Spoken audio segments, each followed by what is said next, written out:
1, 2, 3, 4.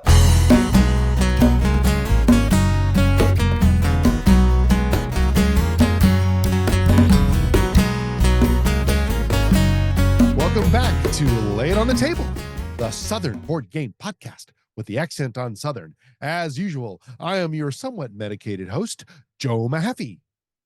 And I'm James Englehart, your sometimes also medicated co-host, but it's usually just beer. It's good. You just never know where I'm going to go with the opening. You never do. Where's he going to hand it off to me? You just don't know. And, No. So for the listeners out there, I will tell you that I recently returned from a trip, and a couple days afterwards, I developed this thing for the very first time. Called COVID. My streak is over. The novel coronavirus. Yeah. 3.5 effing years. And it finally caught me.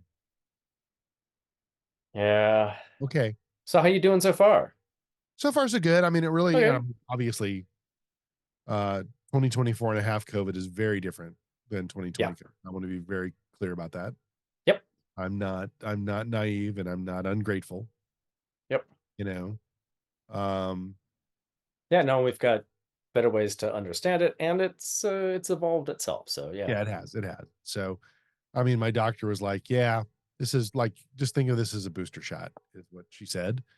And they put me on some over-the-counter stuff, a little bit of Afrin, a little bit of something else I can't pronounce, and no worries. I added Flonase to the mix. Ivermectin? No Clorox or any of that stuff.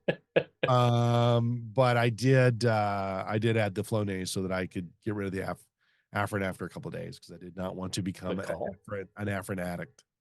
Afrin addict? Can I say it that way? Yeah. Okay. Yeah. No, that works.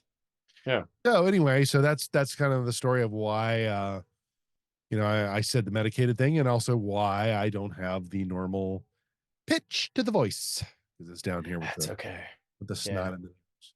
But anyway, enough about me. Okay. It's we're here for you, man. I know it's actually been a couple of weeks since we met. It has. We're actually we're back on a rhythm, sort of, kind of, even though it's good. Thursday and not a Tuesday. But the last time we met, we did a couple things. We talked about, obviously, what was on our table. Mm-hmm. We introduced a new bumper. I haven't looked to see if anybody's made any comments on it. I should probably do that, but I was out of the country and sick. It's a fun bumper, yeah. It is a fun bumper. I'm going to keep it at the end. I like it. But more importantly, last time we were here, we talked your prep for the May experience at Furman, where you can do everything from fly fishing to the Beatles to sexual revolutions in America to board. Oh, and coffee. There's a whole coffee culture. That class starts before mine.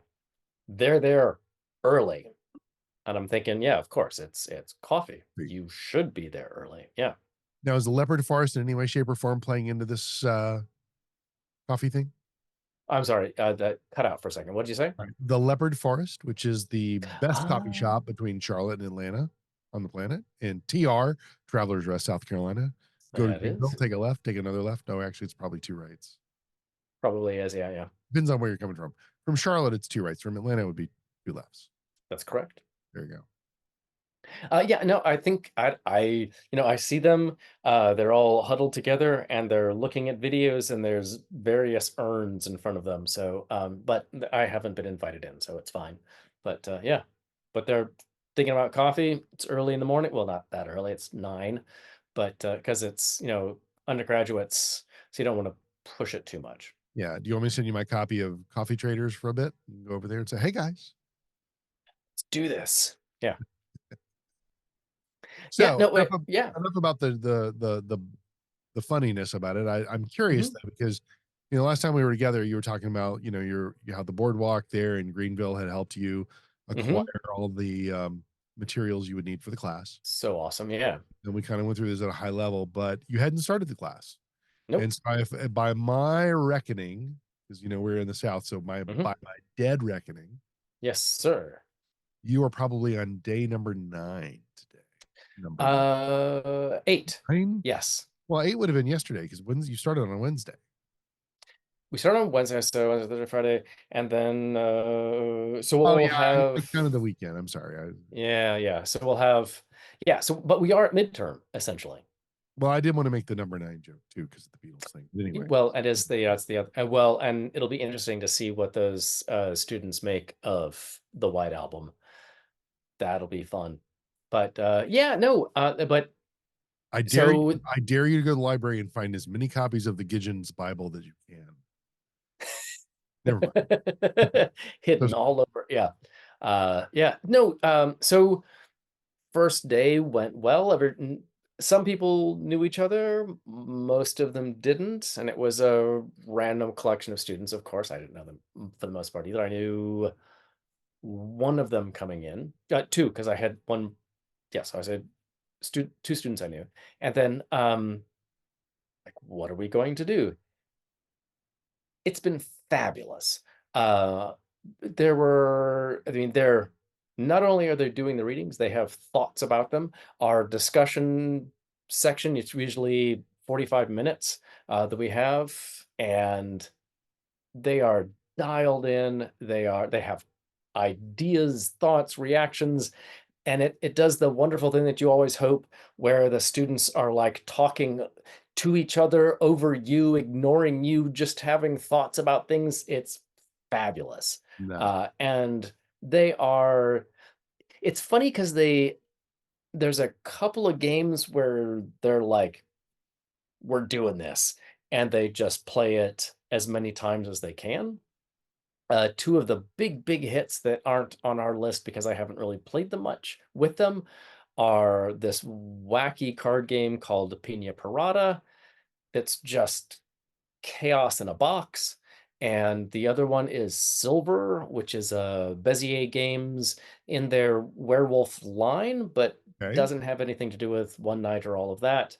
And it's delightful. You start with 5 cards face down. You can look at 2 of them, and then as you draw things, it lets you look more at your cards, and they just love this, and it freaks them out. The first time I explained it to them, they were like, "I'm not sure about this." And now they're like, "We're gonna sit down and play this. If we got a free minute, this is what we're doing." So that's super fun.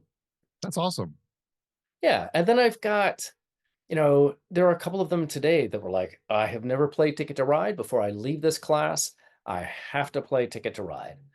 So we played Ticket to Ride today. We've done that with Ticket to Ride, Carcassonne, a couple of classics in the sort of, hey, here's your gateway game. And Right. they're kind of a little bit beyond it in some ways. They're like, well, just play anything. But That's interesting because we've talked about this before about yeah. the journey Hmm. of building what I call the board game vocabulary Yep. and the board game competency and how Yep. because you've played so many games, other games become so much more accessible because Right. you're it's kind of like that. I like to give the example every time I see a Shakespeare play. It takes me about 10 to 15 minutes for the cadence of the language to Yep. land on my ear, and then all of a sudden I don't notice it. Right. You're like, oh, And yeah, it's just people talking to each other. and I Yeah. think it's that same kind of experience when you get the tuned into the language of the board game. Yep. 'Cause Yeah. It's a literacy. And you're like, how did you get this far without? But, I mean, another aspect of this is that these are not inexpensive, right? So the chance that you're going to run into a Scrabble or chess, checkers, Monopoly, Uno, I said these are, Monopoly, 21, checkers, and chess. yeah.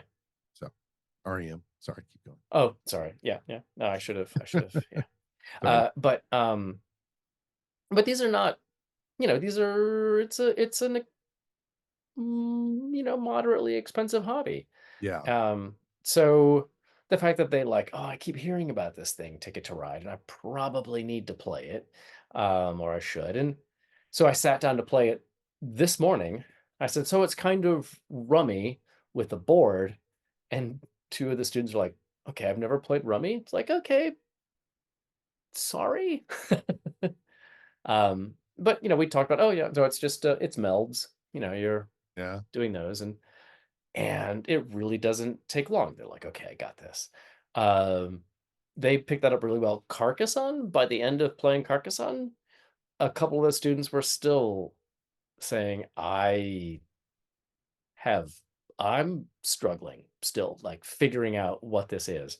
So thinking through tiling is interesting. Like, okay, that's just a different thing they're not used, just a thing they're not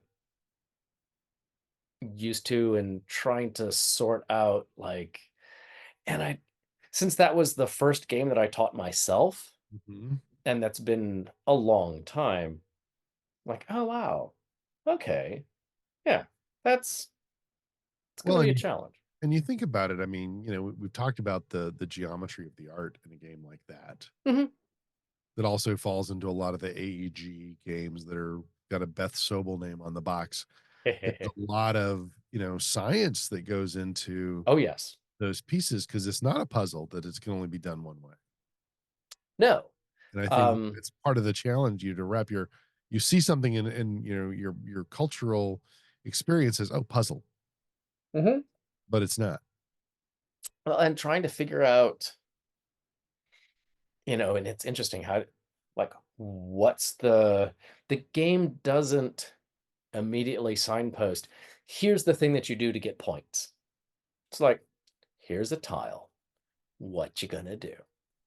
And you can put a meeple on it. I'm like, okay, I don't, what, where should I put it? Like, on Right. the tile you just played. But why? Well, there are points here or points there.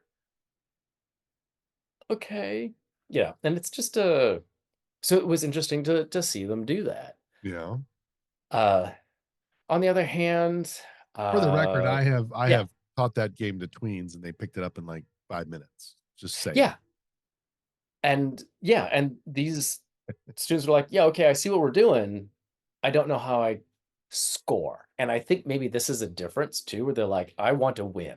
Like these are competitive kids, right? They're like, this is like, how do I score points here? I'm like, well, here are the ways that you score points. And like, okay, but how do I get but how do I get points, right? You With know, a that's capital P. That's an interesting contrast because, one of the things I've noticed is that every time Dale and I open up a new game, I'm always focused on how to play the game. She's looking at what do you need to do to win the game. Hmm. And I mean, I eventually get there, but first I want to kind of get the mechanics and I like, trying different things. Yeah. But it's interesting you're kind of getting to see that it is a microcosm across the board. Yeah. Now, Well, is and your so yeah. no, go ahead. Please finish your thought. No, no, no, no, no. I want to hear what were you saying about Well, what you I'm and just saying, Dale? from the well, no, it wasn't so much that I was going to kind of go down the aisle of okay, so you've got these students, they're competitive, they want to know how to win. Are you seeing them? They're kind of consistently in that group, or does it vary from game to game, or more and more people kind of taking that tack because they've seen others do it? I mean, I'm kind of curious, if Mhm. if this May experience was a Lord of the Flies and board games, what does that look like? Oh man, brutal. No, these well, and so I've got math people and econ people. I've got some vocal performance majors, but they are most of them are just super competitive, but not so they're also really forgiving. Like someone says, "Oh no, I should have done that." Everybody's like, "Well, nobody's taken a turn yet. That you haven't finished. So back it up. Reset. It's cool." So they're also really kind to each other. Right? Um, but Very cool.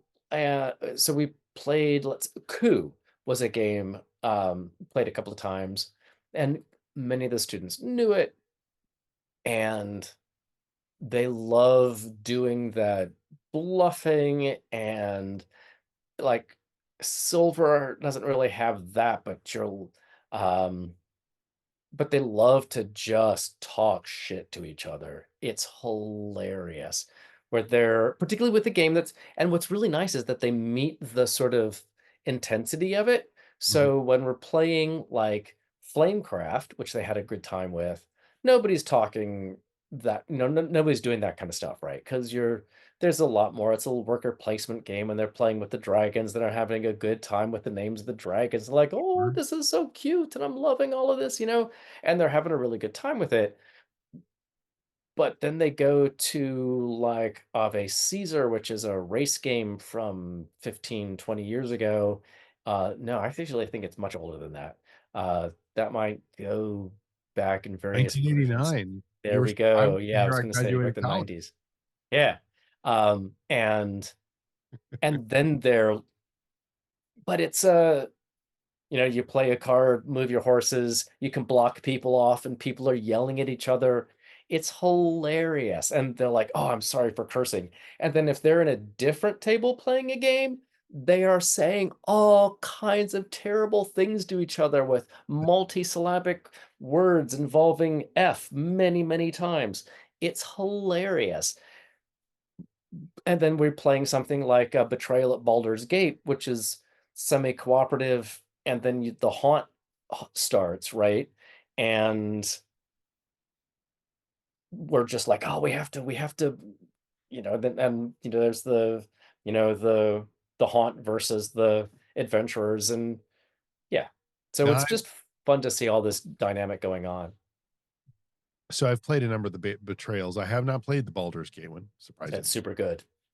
And so I assume it works like the others that who Yeah. the player becomes the haunt. Yep.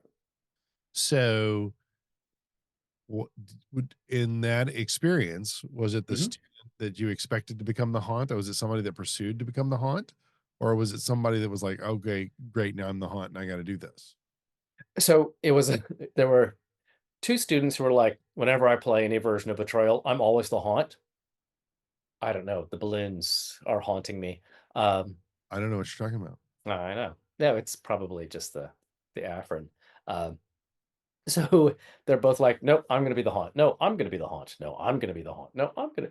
And so of course they can't both be the haunt. Somebody becomes the haunt, and it was one of them. Um, and then it was really sweet because afterwards, the adventurers won, and she was like, "Oh, I was hoping for you to win, but I was also trying to kill all of you." And it's a really nice moment where, you know, um, they're into it, but again, they're also really generous with each other. They're not How generous with me. They will absolutely screw me over at every opportunity. sure. It's fine. I'm the teacher. They're supposed to do this. It's Right. kind of hilarious. How many students do you have? We started with 10. Uh-huh. One guy was like, "Ooh, I thought these were different games." And he bailed after the morning session on the first day. And then Now, I've seen him a couple times since, and he was like, "Sorry." I'm like, "No, dude, it's good to know this early on because it's the worst thing would be like 2 weeks from now, and you're like, oh, this is just, I should have did he just find been another class? tearing my fingernail out for each day." I don't know. I don't think he did. So he's just Um, hanging out on campus. he's working in the library. Okay. So he had a work study job and was like, "Yeah, I'll get an extra 2 credits." And he was like, "Nope, not that one." Okay. So Yeah. that's cool. So the reason I ask is that, maybe you should at some point in the future get a copy of Blood on the Clock Tower and you end there. All right, man. This is gonna be fun. You can have up to 13 Yeah. people in that game.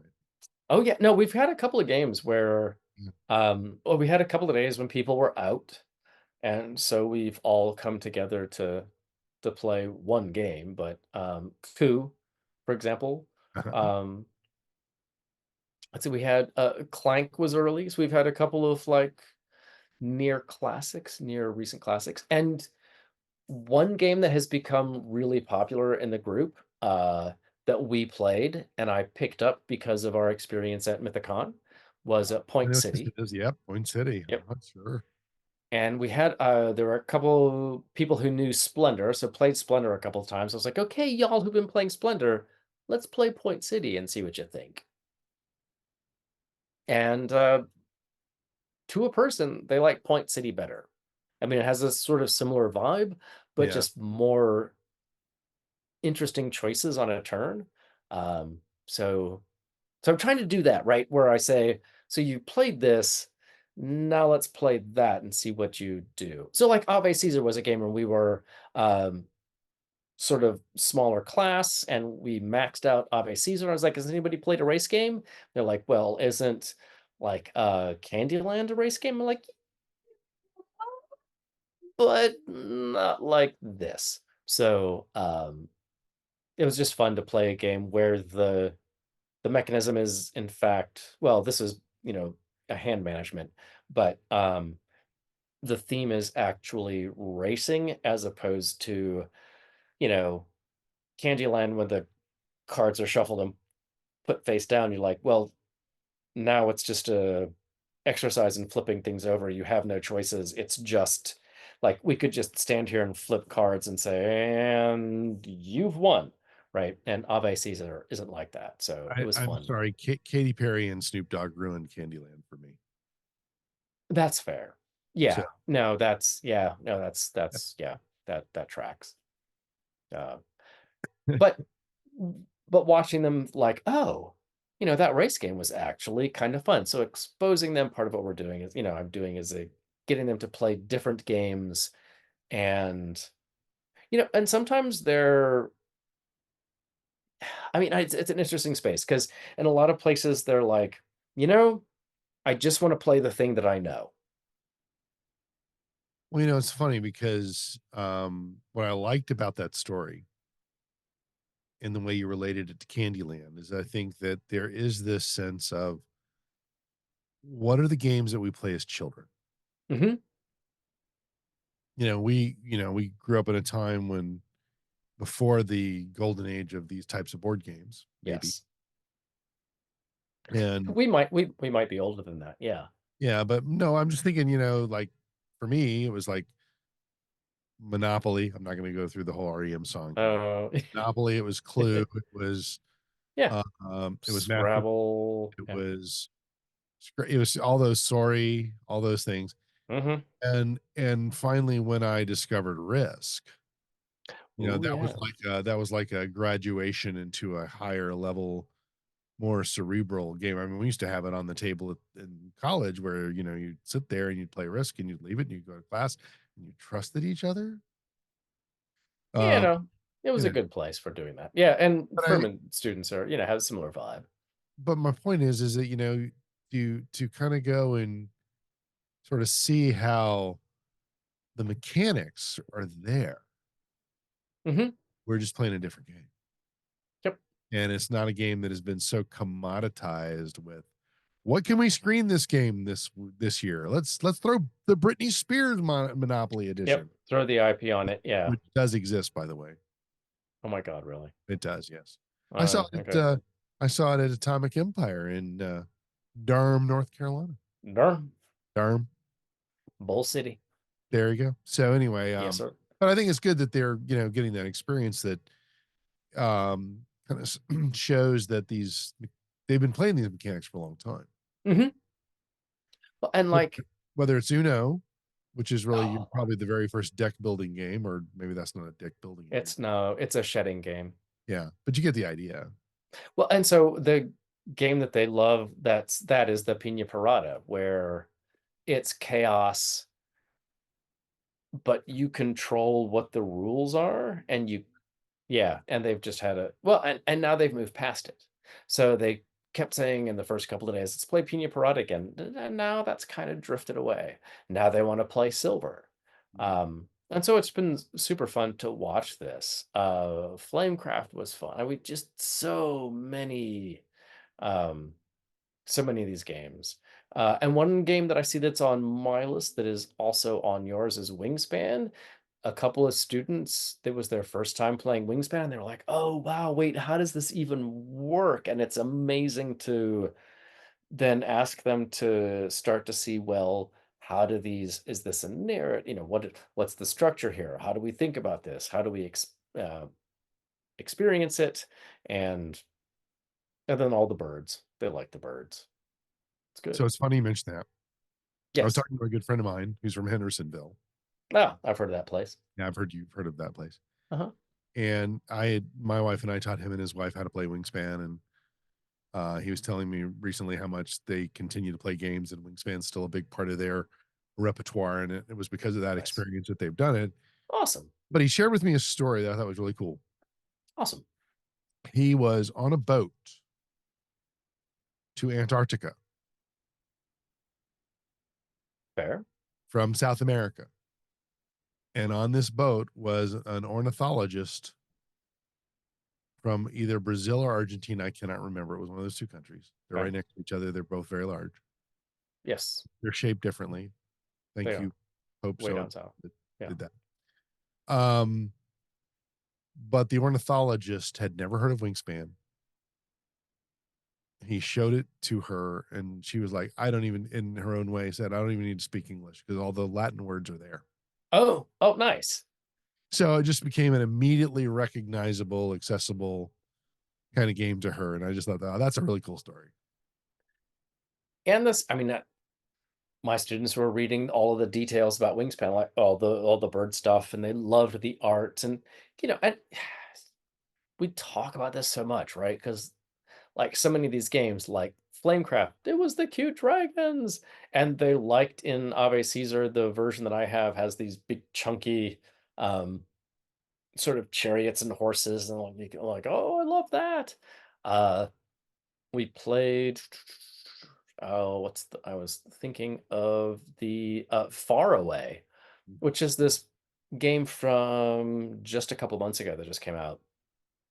And the art is this kind of weird science fictiony kind of Central South American, maybe also Middle Eastern figures, and you're like, these are fantastic. And everybody's wearing kind of a mask, so you don't really, yeah, it's just, and this weird, it's a fantastic little game because you're drafting cards 1 through 8 in this little tableau, and they have ways to score things, except you, once you have your tableau of 8, you don't score anything, and then you flip them all over, and you start with number 8, and whatever that scores, you score, and then 7 flips over. So all the stuff that you might have thought you scored late here at the game because like, oh, I've got all the stuff.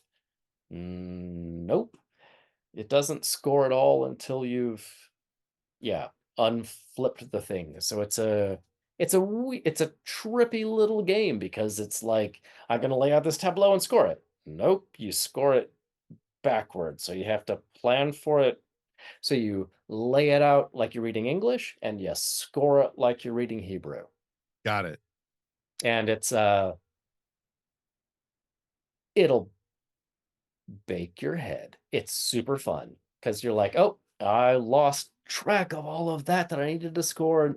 So that's going to be 0 for that card. So Okay, don't play great. it at 20 minutes after late afternoon. Got it. No, you're like, oh, yep, nope, that's 0 again for that round. Okay, that's awesome. That's awesome. Yeah, yeah. And they did the same thing. They were like, nope. Oh, yeah. Well, it sounds like it's going well. I mean, the Oh, enthusiasm that you're getting from the students is great. And I think that that's, you know, part of that is that, we talk about, college is supposed to teach us a lot of different things, prepare us for life, as they say. right. And of course, in the liberal arts college environment that we were steeped in and you teach in, Yeah. and part of that is that ability to relate, Mm-hmm. to the ability to learn, to not be intimidated by things you don't know. Mm-hmm. I think that, to a degree, these skills are part of a social skill set Yep. that they will take forward. Yeah.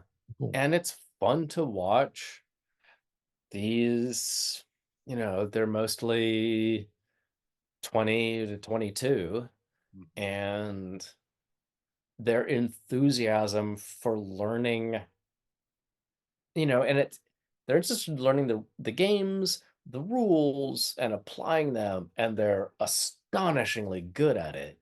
Um, but also then the sort of more theoretical stuff about, so how do we think about games? What do they mean to us? Where's the,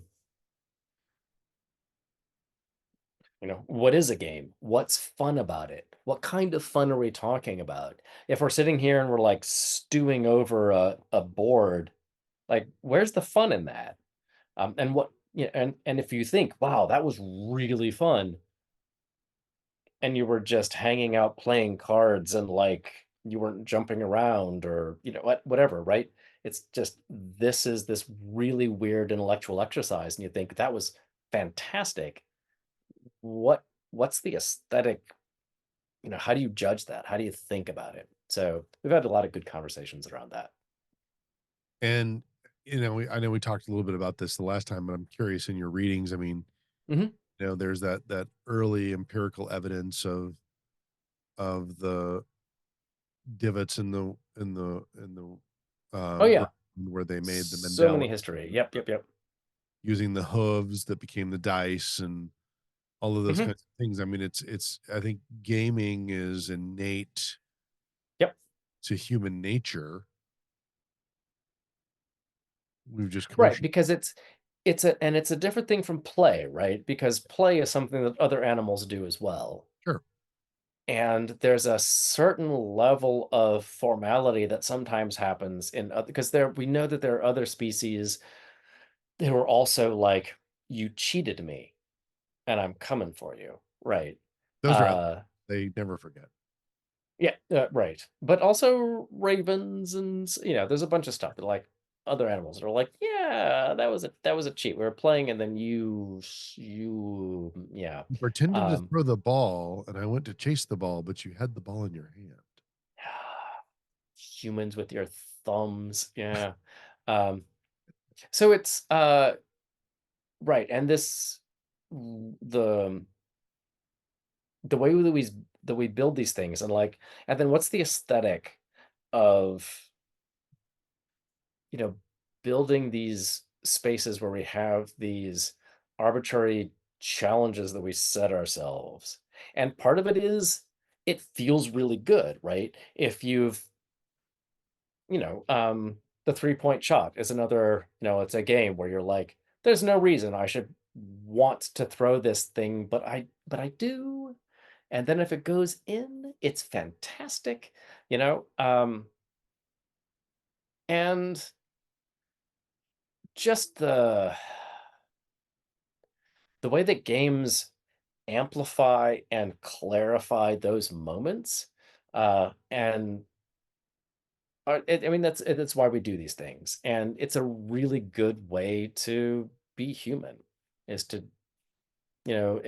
experience those things, think about them, and then you can take those moments out and say, well, life itself is not going to be that clarified and gorgeous, but I also know that I've tried these things in different spaces and I've learned these things about myself. And no, it's just a fantastic thing for them to experience. And it's fun to go through all of these things and think,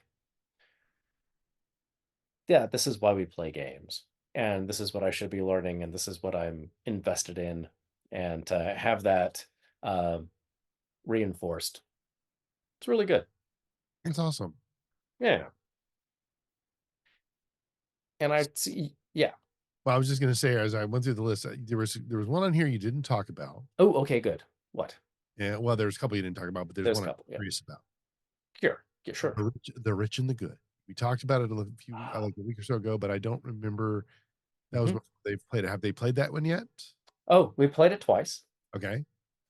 So, and we had a lovely conversation about the ways that sometimes it's kind of hard to read rules, and I didn't get it right the first time. And part of this is it's an Italian author or designer, German publication, and then translated into English. So it's bounced What could around. possibly go wrong? I know, and so it's like the first time we played it, it's like now that I see it played with actual people, as opposed to just me sitting at a table playing three hands of it, this doesn't this doesn't feel right. So I went back, and I was not the only person. Like, that's like, what am I doing? So played it the first time, they were like, "This is interesting," and then played it the second time. I was like, "I want you all to do this right." Um, and so it's a game. It's a stock manipulation game. You Right. are playing mid late Victorian era UK kind of, we're doing our imperial thing. So that's a little bit itchy. But then you're supposed to donate to charity. There are 2 rounds, and you'll donate, as many times, up to 4 times in each round. Noblesse oblige. Yes. And so, and if you donate the least to charity, you're in last place. And then everybody else is figuring out, who's in first and so on. Hmm. And it's all about money. And so it's a stock manipulation game. It's fantastic. And you've got 6 different stocks. They're all, like coal, sugar, coffee, rubber, tea, something like this. And that's the basic list. Is probably one I'm missing. Um, but and once around, you're going to either buy or sell stocks and donate to charity.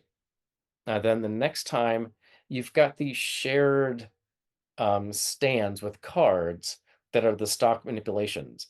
And so the person to your right, and the person to your left, you have 8 cards in common Hmm. with those 2 people. And then they've got with their partners on the Right, other sides, right. right? And you're going to play one card that's going to move the stocks up or down, and you'll do one at full strength and one at half strength. So, yeah. Uh, and you've got a fair bit of information, right? Because you've got 2 hands of 8 cards, but they have other information that they're not sharing with you. Right. And so it's really I think they played it as a 3 hand, which gave them way too much information. And then we played it at 5 hands, 5 players, which had less information. I think 4 players is probably the sweet spot because you have half the information all the time. So it's And like so that between makes it a really interesting, like, what are we going to be doing? it's almost like a variation of In Between Two Cities Yeah. Yeah. or between And the Castles of far Bad. earlier. Yeah. But I like that where you're like, okay, Yeah, Between Two Cities is fantastic for exactly that space. yeah. And this is an early version of that with just a shared stock market. And you're trying to, like, one of the guy who won last time was like, I knew that there was basically all of the plus cards for rubber on both sides. So on the first round, before anybody did anything, I bought all the rubber, and then I just pushed it all the way to the end. And you're like, yep, okay, yeah, I see that. Yeah. Any idea what this guy's major is? Econ. Investment banker. Okay. He might be. He's a long-haired ginger dude. It's kind of hilarious. He's like a big man bun on the back, and I was like, okay. But yeah, no, he was definitely like, I see where this is going. Yeah, so it's these kids that I'm playing with. They're like, oh yeah, no, I see what's happening. Nice. And math, majors too. They're like, no, I don't see anything but these patterns, and and so it's fantastic to watch them, go at each other with this extraordinary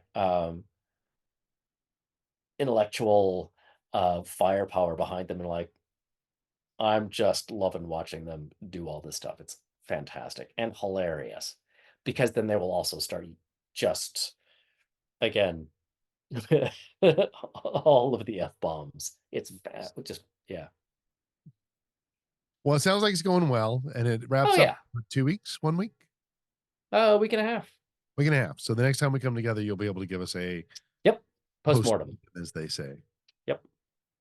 And it's funny too, speaking of postmortems, because I like to sit at the end of the game and say, "Ooh, so what happened? What do you do? What do you?" They're like, "Nope, it's done. Let's go to the next one." I'm like, "No, no, let's think about this. What happened here? What did you?" Yeah, they're like, "Nope, it's done. Let's go." I'm like, "Oh, y'all are sweet summer children," because they are.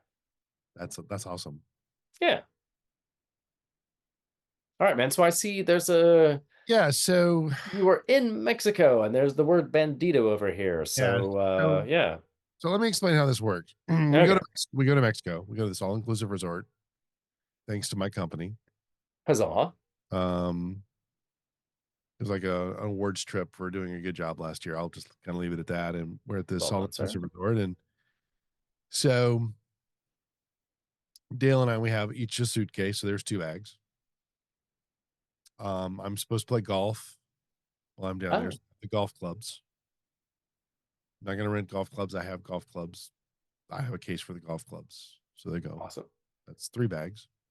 That's a Then I have big yeah, then I have an dexterity game. APA approved case that is designed to hold many things, but I use it for board games.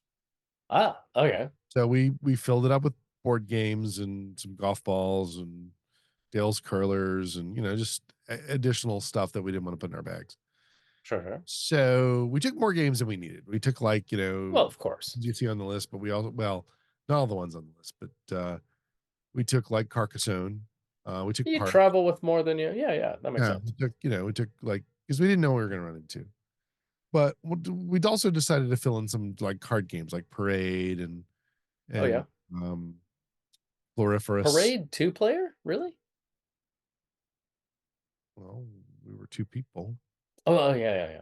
I just don't think of Parade as a 2-player so much, but Well, you can play it 2 people. There were also Hmm. other people there from my company. I didn't know if anybody was going to join. Yeah, I want to learn a game. That So makes sense. Yeah. I we didn't know wanted there was more we than were okay, there got it, as got it. board game evangelists. Oh, okay. So it wasn't just the 2 of y'all, it was a No, whole group of people who there were was like okay. there was like 200 people from my company Oh, okay. plus All their right. All right. significant others, so that's 400 people. All right. So I didn't That's why I didn't explain it well. that Okay. frames it very differently. Cool. All right.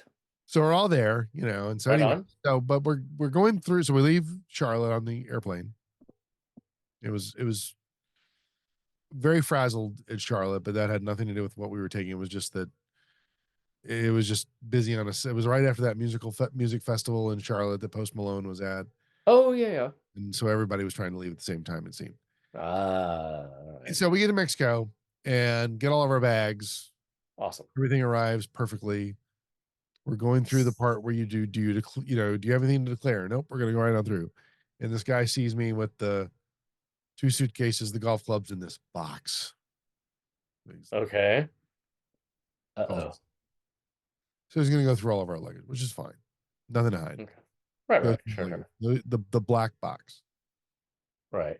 He opens it up, and I'm telling him it's board games. And he opens it up, and it's board games. Yeah. But what could you put in a board game if you were going to Mexico? So he has to open the board I game. thought it usually goes the other direction, but okay. Yeah, Sure. but so anyway, so he realizes no, they're really board games. Well, down in the bottom, filling out a little spot, was this card game called Bandido, which is Yes. a game you can play by yourself. You can play it with multiple players, Yeah. and It it's takes up more space than you could possibly imagine for a box that size. Yeah.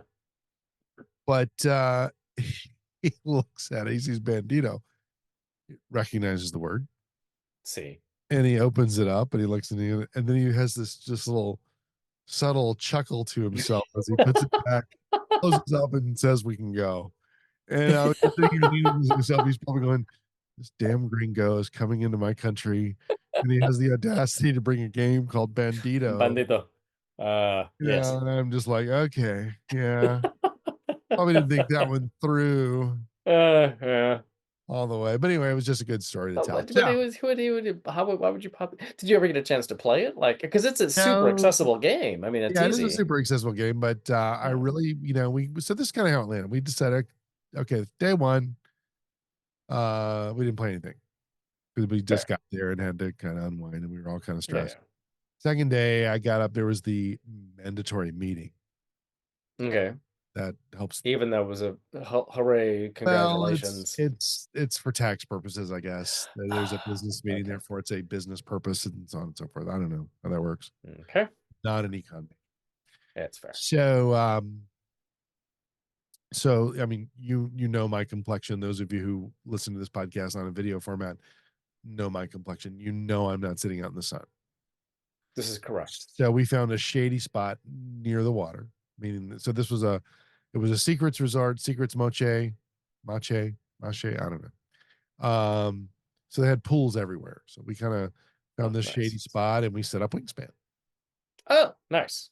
And I had decided that, because I have a couple of copies of Wingspan, but they're all with all the bits and the bytes. Right, right. And you had mentioned the new Wingspan with the paper. Yep. So I decided to just pick that up and take that instead. So that's now my travel Ah, copy. So I don't have to that worry makes about the. sense. Yeah. So we set that up. We punched it out. We set it up. We played that. Had a few passerbys come by and we explained the game, etc. Oh, nice. Nobody played it with us. They were just kind of curious. And some people came by and were curious about some other games. So we kind of had the interaction that I wanted. And of course, Sure, sure. my brand is the Board Game Geek, not the website, the individual. Right. Just So I played that and we had a good time with it. But then we decided, you know what, this is just us. We're gonna try something new. So I had taken awesome. Forever Home, which is a sequel to Dog Park. It's super sweet. And the premise of this game is you have these tiles of dogs, and you Hmm. have 4 cards at the beginning that are you have the city, you have the suburbs, you have the countryside, and then you have the foster home. And then you get cards that are giving you patterns that you have to lay out on your little tableau that allow you to house the dogs. Oh, And then there's a bunch of dogs that are like wooden dogs that you put out randomly at the beginning of the game. And depending upon the colors and where they are, that gets you certain points at the end. And so sure. we learned it very quickly. We Hmm. played a number of times. And again, it sparked conversations as people were coming by. But we really, Dogs are good. Yeah. it was really accessible, and really enjoyed it. And honestly, between the wake and just sort of the other stuff that we did, that was just sort of the ones we got out of the way. We really overpacked the board games. One But always you didn't. does. You didn't know. You should see Oh, the trolley that I'm wheeling in and out to the sure. class. It's like 40 games on that. I've overpacked, but it's So aspirational. So aspirational. so we get home. You already know about the COVID. Get COVID, yeah. Yeah. But we decided that, you know, we need to continue down the path of new games. Awesome. And so since we talked about Le Fleur so much in the last Hmm. podcast, I had recently received Botany, which is the predecessor to Le Fleur. Yes. So we went ahead and opened that up. And I got to tell you, that's a really great game. The learning curve is higher than I expected, Okay. but not as bad as like Darwin's Journey. Fair. But it's an elegant game. You're traveling Nice. the world trying to capture these, and you're earning reputation and gaining funds and all this different stuff. And there's some random cards that can really hurt you. And you have no choice but to be mean to each other and mean to Ooh. yourself. And it's Okay. but it's a really beautiful game. The cards are Yeah. well done, and Gorgeous. um it took it honestly, we literally finished the round just prior to this podcast. Right. It took Yes. Yeah. 3 nights to play it You had mentioned, yeah. because we were learning it. I Hmm. was sick. And honestly, you talk about the rules situation. You're supposed to gain Oh, yeah. reputation. In my brain fog or whatever you call it that comes with the COVID, I missed the Absolutely. salient point that you also get reputation by bringing cards back to your estate and putting them in your Oh, yeah. alliance Yeah. Yeah. system. Yeah. And because I missed that, we were really slogging towards reputation. And I'm like, the box says you should be able to get this game done in 45 to 90 minutes. I'm like, I don't see this. And then I was like, we were missing something. Yep. And that's what it was. But anyway, we resolved that. And then we were off to the races and we finally finished the game tonight. I actually won. And it really looked like I was running away with the game. But by Yeah. the time we totaled everything up, I was like 49 to 46, Wow. That's a narrow margin. That's good. which again, I love the balance of the game. Now, our Kickstarter edition came Hmm. with some additional pieces that we have not integrated into the game yet. And because I backed LeFleur, I'm going to get another thing for Botany. Ah, cool. I just got a email from Duck Summonim about that. Nice.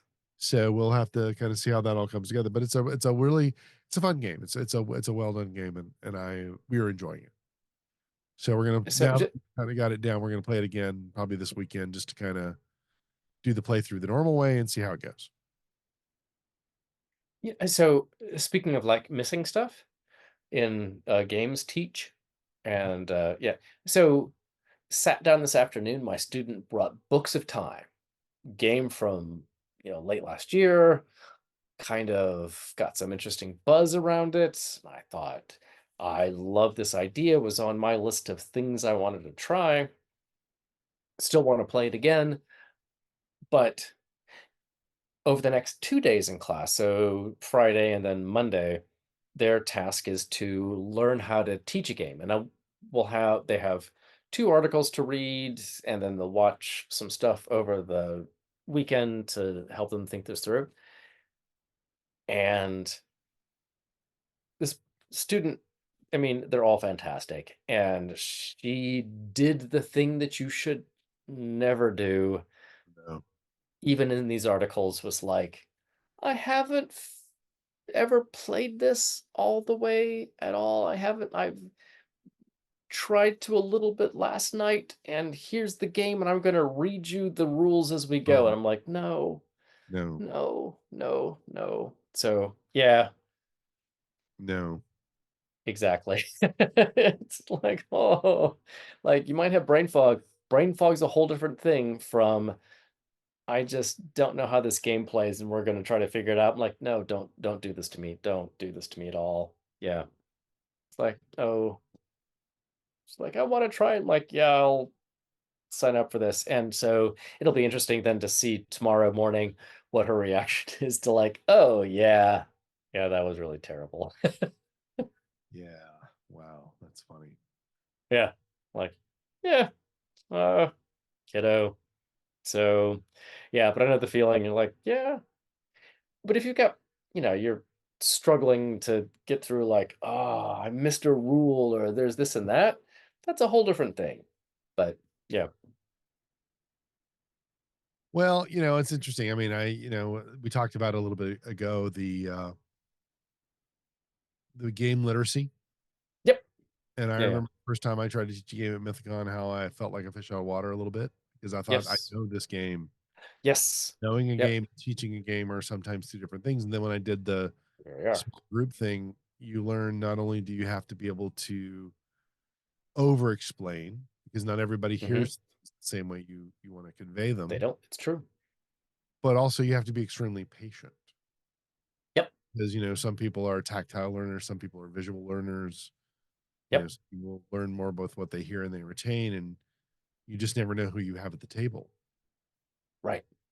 And I think that can be to be able to teach a game and do it well, not perfectly.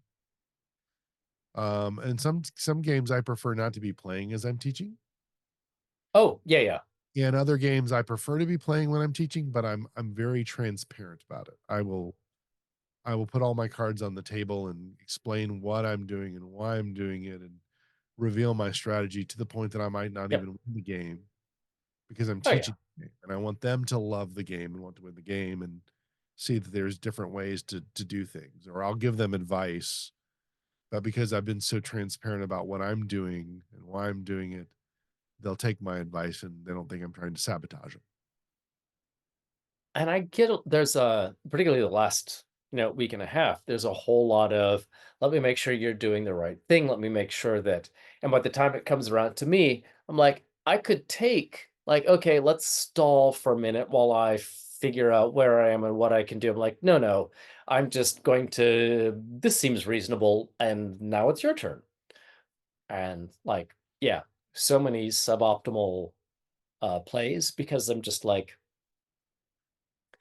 it's not about me, and I wanna make sure that everybody else is, the students are all having a good time and they're all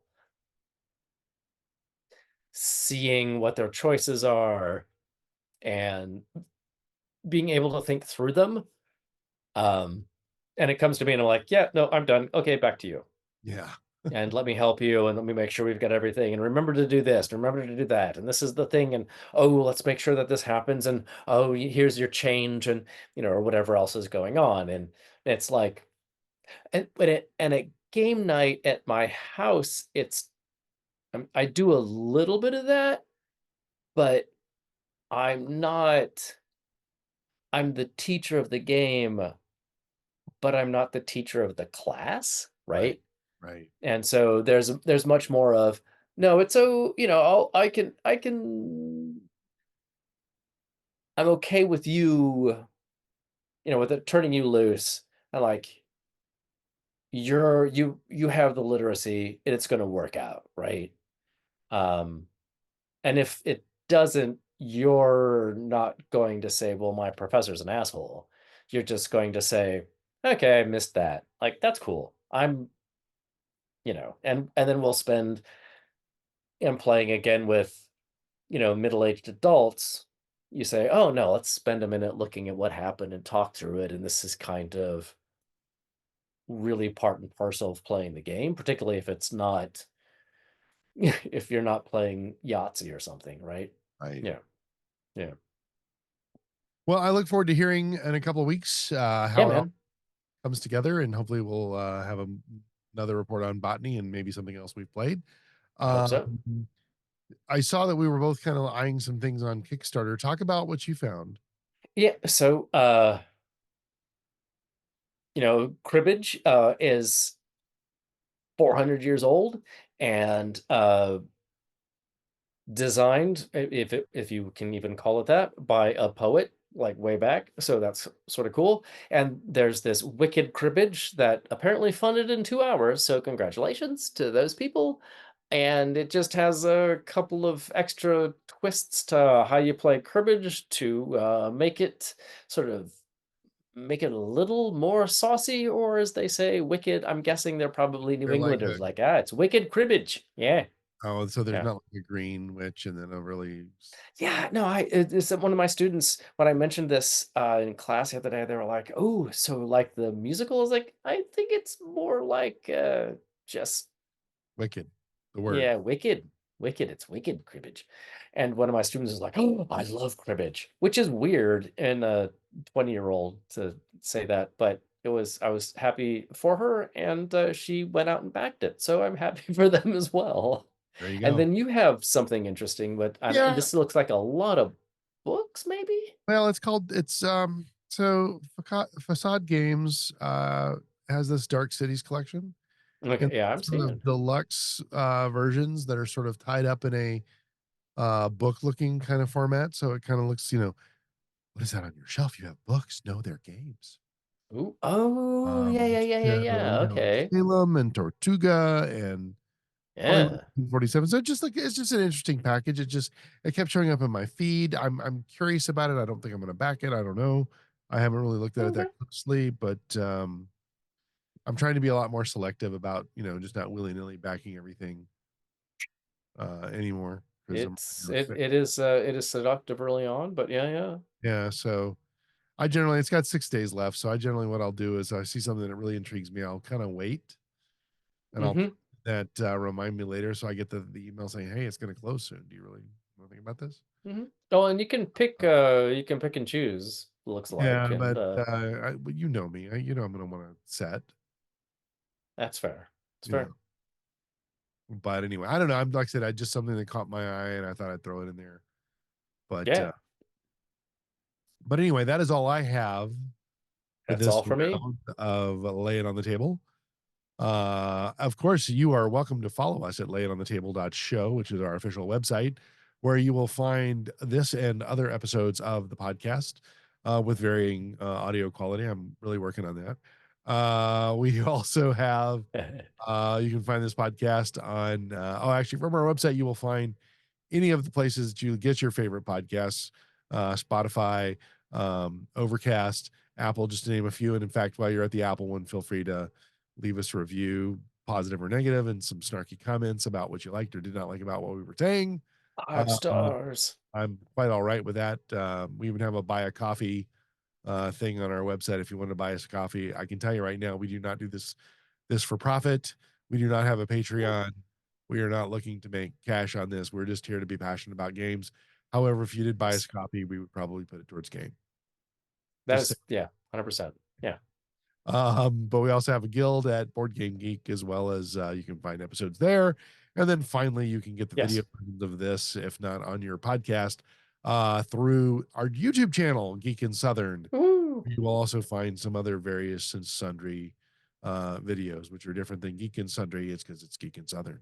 Right, yeah. So with that, oh, and please stick around to listen again to our new bumper music that's at the end of this, which Yes. is Pictionary, which is written by our good friend Chris Keener, friend of the show. At the beginning of this podcast, this was made by AI, the sonu.com website. And I'm only putting it up there not because I think it's cool, but it's because I kind of like it. But with that, I am Joe Mahaffey. I am not bored. I am bored gaming and getting over a cold. And I'm James Eichelhart, hoping that all your tiebreakers break your way and that COVID breaks somebody else's way. Yeah, let's get that out of here, folks. We'll see you Yeah, next no time. doubt. See y'all. In a world of cardboard.